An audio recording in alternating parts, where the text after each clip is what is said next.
Opisyal ng kinilala ng Trinity University of Asia ang natatanging programa, pelikula, bituin personalidad at network sa ika-11 na edisyon ng Platinum Stallion National Media Award nitong Miyerkules, February 18. Ang prestihiyosong parangal ay nagbibigay pugay sa mga kontribusyon sa media at industriya ng aliwan sa Pilipinas. Kabilang sa mga tumanggap ng pagkilala mula sa ABS-CBN na ginawaran bilang Digital Media Network of the Year ay ang ilang sikat na programa at personalidad na patuloy na hinahangaan ng publiko.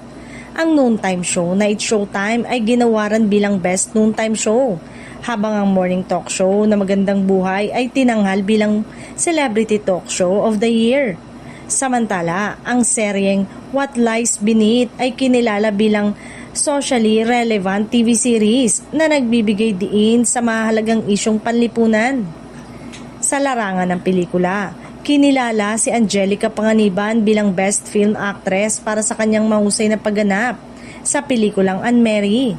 Sa pagbabalita naman, tinanggap ni kapamilya anchor Zen Hernandez ang parangal bilang Female News Anchor of the Year para sa TV Patrol Weekend. Hindi rin pinalampas ang mundo ng musika kung saan si Clarice de Guzman ay ginawaran bilang Music Artist of the Year bilang pagkilala sa kanyang kontribusyon sa industriya ng musika.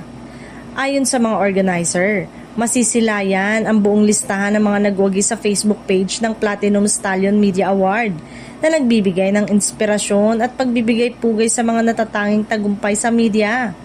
Ang pagkilala sa ABS-CBN at sa kanilang mga talento ay patunay ng dedikasyon at husay ng network at ng kanilang mga programa sa pagbibigay ng dekalidad na aliwan ng mga manonood.